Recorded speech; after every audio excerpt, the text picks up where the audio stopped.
Alan is with us. Alan is in New Jersey, Newark to be precise. Hi, Alan. How are you?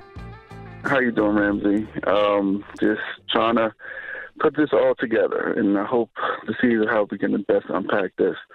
Now, I have me and my wife have about like $900,000 in debt, but it's not all crazy debt. It's investment debt. So just give you a runabout, just from what we make. My wife, she works at the port. She's a longshoreman, and she makes about $160. I work in the IT field and the data field, and I make about $115. So let's put that there. I have a nice little nest egg of about $60,000 that's put aside, and I'm 33, she's 32. We're married with 4 kids that's under 10. So it's 10 and under. Yeah, so that's one thing.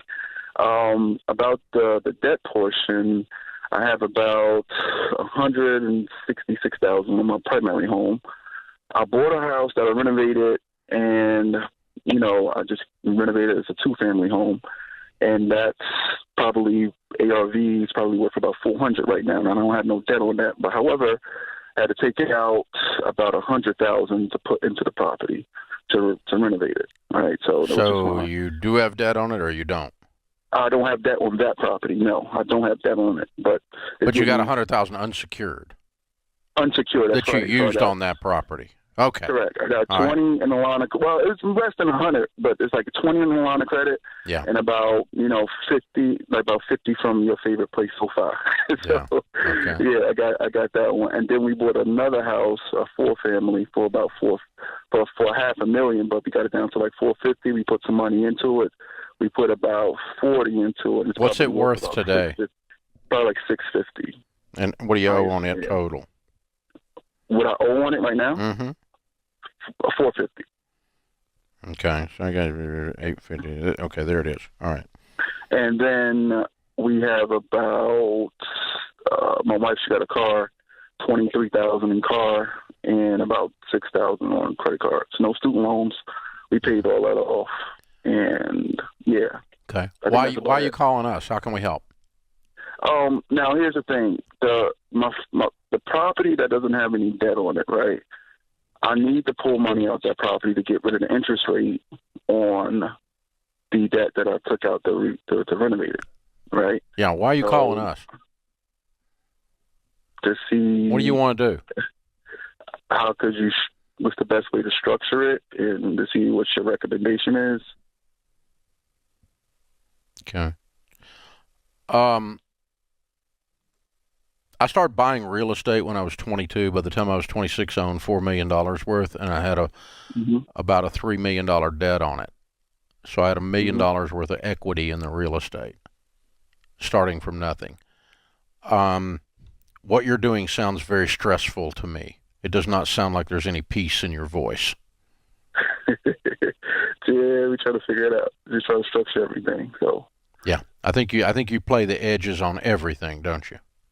No, not really. Yeah. My truck. Yeah, you I do. got a Chevy Tahoe that has 170,000 miles on it. I went to a dealership to buy a car. So Dude, you've moved the P 3 or 4 times on the shell, still trying to hide it just in this conversation.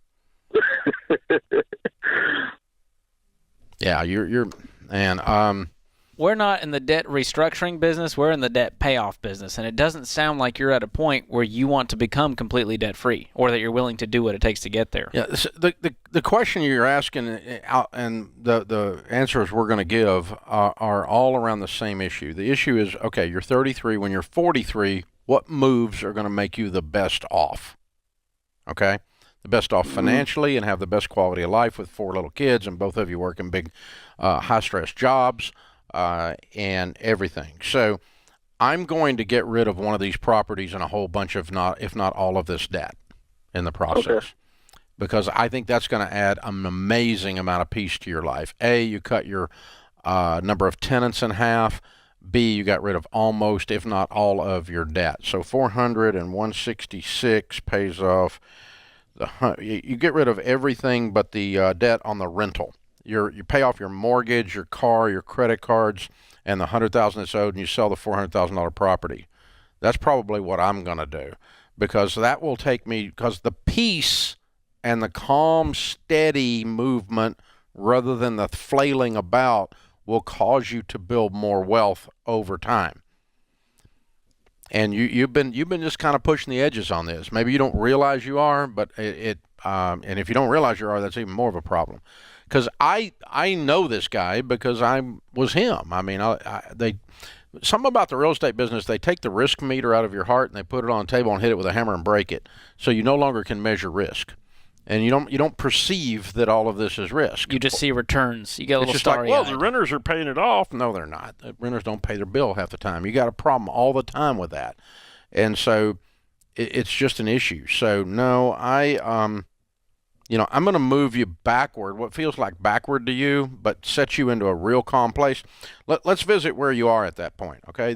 Probably the 650 with the 450 loan is cash flowing.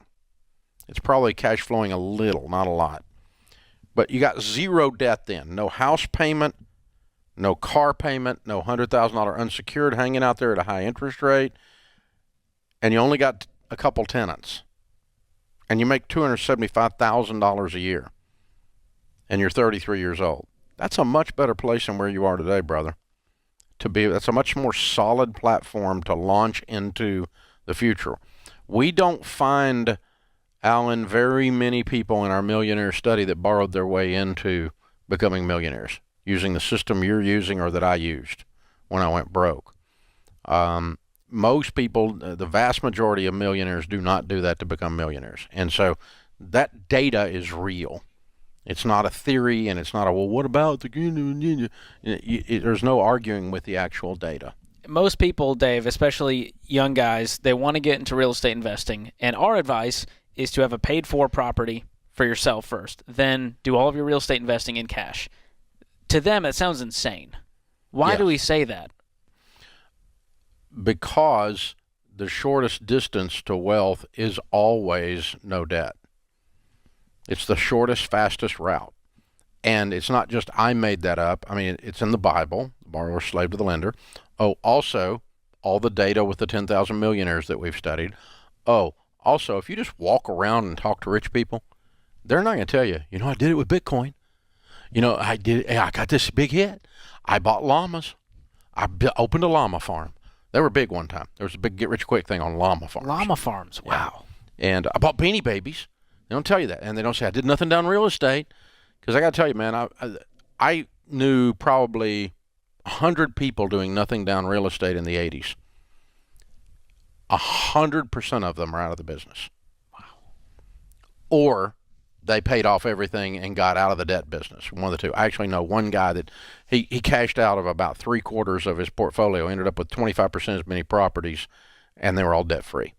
That changes everything. He got tired of living on the edge. And most people go, well, that's stupid, Dave. You're losing out on all the cash flow of the properties. Well, the thing is, when they're leveraged, they don't cash flow that much. That 450 over 650, he's not making much money. Your margins on that. After you have vacancy, you have loss, credit loss, meaning they don't pay their bill, they go into bankruptcy. You have a heat and air unit go out. You have a roof leak. You pay your taxes. You pay, and by the time you finish all that, he's not making much cash flow on that. He's not getting rich off that house. Now, the value may be shooting up, but the actual cash on cash, there's not much there. So this idea that somehow you're going to I'll just buy a house and the money just starts coming in. No, it really doesn't if you leverage it up to your eyeballs.